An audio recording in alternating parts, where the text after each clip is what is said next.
Hello, my dear students. Today we are starting our new chapter, that is chapter number 4, metals and non-metals. Before starting the discussion of metals and non-metals, firstly I want to tell you about the element. The word element. अब ये जो element word है इसका मतलब क्या है? Element क्या हुआ? ऐसा सब्सटेंस हुआ जिसको हम फर्दर सिंपलर फॉर्म के अंदर डिवाइड नहीं कर सकते, मतलब वो खुद में ही सबसे स्मॉलेस्ट फॉर्म होगी जिसका फर्दर 2 और 3 सिंपलर सब्सटेंसेस के अंदर टूटना पॉसिबल नहीं होता। तो एलिमेंट क्या हुआ? एलिमेंट सबसे स्मॉलेस्ट यूनिट हुई जिसका हम फर्दर ब्रेक डाउन नहीं कर सकते। फॉर एग्ज़ाम्पल अगर हम बात करें आयरन की, लोहे की, तो आयरन भी क्या है? एक एलिमेंट है, क्योंकि अगर हम इसके ऊपर हीट अप्लाई करते हैं, लाइट अप्लाई करते हैं, इलेक्ट्रिसिटी अप्लाई करते हैं, ये फर्दर सिंपलर सब्सटेंसेस के अंदर ब्रेक डाउन नहीं होता। तो इसलिए हमने क्या कहा कि जो एलिमेंट हैं वो क्या हुआ? वो खुद में ही सिंपलेस्ट सब्सटेंसेस हैं, क्योंकि ये फर्दर टूटते नहीं हैं। और कॉमन एलिमेंट्स के नाम अगर मैं बात करूं जो हम लोगों ने बहुत सारे सुने हुए हैं, like hydrogen, helium, carbon, nitrogen, oxygen, sulphur, phosphorus, silicon, chlorine, bromine, iodine etcetera. सभी एलिमेंट्स को एक पर्टिकुलर सिंबल से रिप्रेजेंट किया जाता है, और ये जो एलिमेंट होता है ये किससे मिलकर बनता है? That is made up of atom.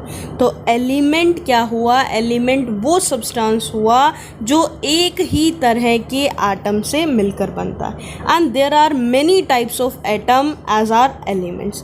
अब जो different elements are made up of different kind of atom. अब जैसे सल्फर जो एलिमेंट है हमारा, वो किससे मिलकर बनेगा? सल्फर एटम से मिलकर बनेगा। जो हमारा आयरन एलिमेंट है वो किससे मिलकर बनेगा? आयरन एटम से मिलकर बनेगा। मतलब सभी एलिमेंट्स किससे मिलकर बनते हैं? अपने ही एटम से मिलकर बनते हैं। आयरन का एटम रहेगा, कॉपर के अंदर कॉपर का एटम, सिल्वर के अंदर सिल्वर का एटम। ऑल्दो कहता है यहाँ पर बहुत सारी वैरायटी है, हमारे यूनिवर्स के अंदर बहुत सारे सब्सटेंसेस मिलते हैं, बट जो नंबर ऑफ एलिमेंट्स हैं जिनसे ये सब्सटेंसेस बनते हैं वो कितने हैं? वो हमारी पीरियोडिक टेबल के अंदर दैट इज़ 118, मतलब 118। And out of that one जो 92 एलिमेंट्स हैं दे आर नेचुरली अकरिंग, जो हमें अब तक पता है। Out of 92 naturally occurring elements 70 elements are metals. और उन सभी मेटल में एक एक्सेप्शन क्या है कि जो मरकरी मेटल होती है that exist in liquid state. और 92 में से जो बाकी बची 22 जो एलिमेंट्स हैं वो क्या हैं? नॉन मेटल्स हैं। उन नॉन मेटल्स के अंदर 10 नॉन मेटल सॉलिड स्टेट के अंदर एग्जिस्ट करती हैं, एक नॉन मेटल ब्रोमाइन है जो लिक्विड स्टेट के अंदर एग्जिस्ट करती हैं, जबकि remaining 11 non metals gaseous form के अंदर एग्जिस्ट करती हैं। अब हम इनकी प्रॉपर्टीज़ को वन बाय वन डिस्कस करेंगे। उन्हीं प्रॉपर्टीज़ के बिहाफ पे हम एलिमेंट्स को मेनली 2 ग्रुप के अंदर डिवाइड करते हैं, मेटल्स एंड नॉन मेटल।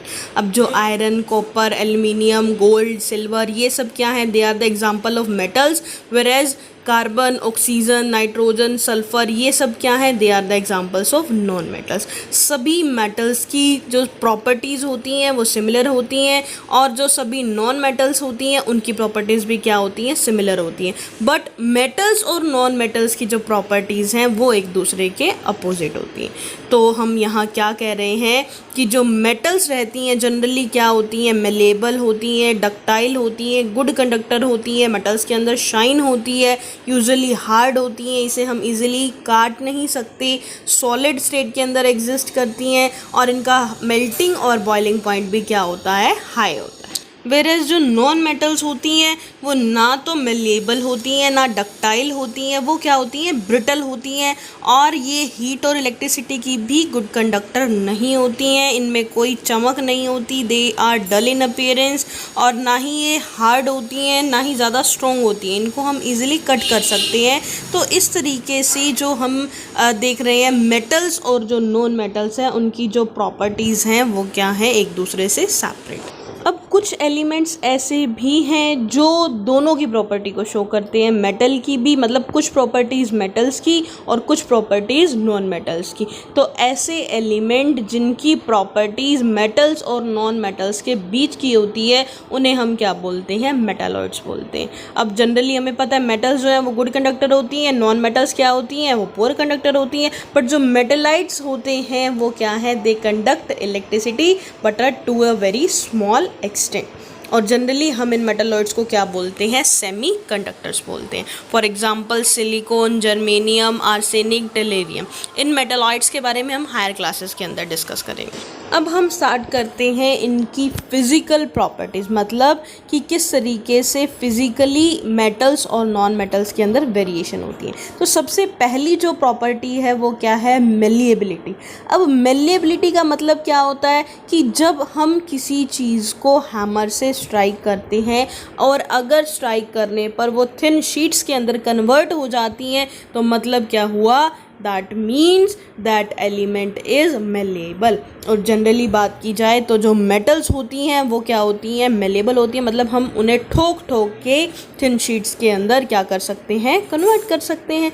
तो जनरली क्या हुआ कि जो मेटल्स हैं वो क्या हुई, मेलेबल हुई, जबकि जो नॉन मेटल्स होती हैं वो मेलेबल नहीं होती। अगर नॉन मेटल्स को हम हैमर के साथ स्ट्राइक करते हैं तो वो टूट जाती हैं।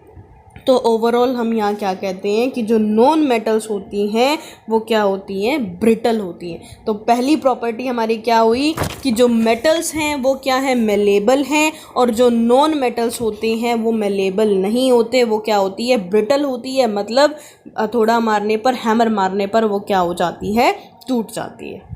और मेटल्स की इसी प्रॉपर्टी की वजह से हम क्या करते हैं, मेटल्स को अलग अलग शेप के अंदर कन्वर्ट करते हैं। कि इसी प्रॉपर्टी की वजह से जो आयरन स्मिथ है वो क्या करता है, आयरन ब्लॉक को किसी भी शेप के अंदर क्या कर सकता है, कन्वर्ट कर सकता है। तो हम यहाँ क्या कह रहे हैं, मेटल्स क्या हुई हमारी, metals are malleable whereas non metals are brittle. अब ब्रिटल में हम एग्जाम्पल कौन सा लेके चलते हैं, हम कार्बन का लेकर चलते हैं। कार्बन मेनली हमें किस फॉर्म के अंदर मिलता है, चारकोल की फॉर्म में, कोयले की फॉर्म में, डायमंड और ग्रेफाइट की फॉर्म में। और जो कोयला भी होता है that is also made of carbon. तो अगर हम बात करते हैं हमारी पेंसिल लीड की, तो पेंसिल लीड किससे मिलकर बनी होती है, कौन सी फॉर्म इसमें यूज़ होती है कार्बन की, दैट इज़ ग्रेफाइट। और अगर हम उस पेंसिल को लेते हैं और उस पेंसिल की लीड पर हैमर से स्ट्राइक करते हैं, but we observe that it will break into pieces, क्या हुआ, ये टूट गई। तो यहाँ हमने क्या कहा कि जो कार्बन नॉन मेटल है हमारी वो मेलेबल नहीं है, वो क्या है, ब्रिटल है, वो थिन शीट में कन्वर्ट ना होकर वो पीसेस में टूट गई। तो ओवरऑल क्या हुआ कि जो नॉन मेटल्स होती हैं दैट ब्रेक ऑन हैमरिंग, और इसी प्रॉपर्टी को हम क्या बोलते हैं, ब्रिटलनेस। तो नॉन मेटल्स क्या कहलाती हैं, ब्रिटल कहलाती हैं, जबकि मेटल्स क्या होते हैं, मेलेबल होते हैं। अब हम बात करते हैं हमारी second property that is ductility. अब डक्टिलिटी का मतलब क्या हुआ, वो प्रॉपर्टी जिससे हम क्या कर सकते हैं, एलिमेंट को स्ट्रेच करके थिन वायर्स के अंदर कन्वर्ट कर सकते हैं। तो अगर बात की जाए मेटल्स की, तो मेटल्स को जब हम थिन शीट में कन्वर्ट कर सकते हैं तो इट इज़ ऑब्वियस कि जो मेटल्स होती हैं उससे हम स्ट्रेच करके थिन वायर्स की फॉर्म में भी कन्वर्ट कर सकते हैं।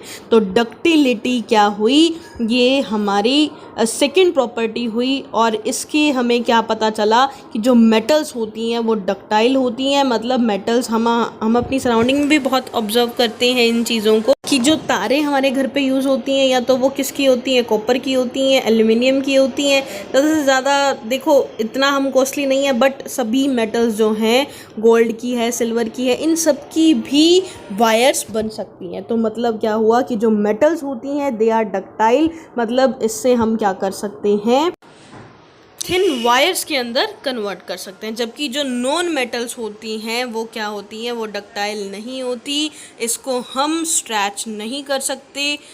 ये स्ट्रेच करने पर क्या हो जाती हैं, टूट जाती हैं और इससे वायर्स नहीं बनता।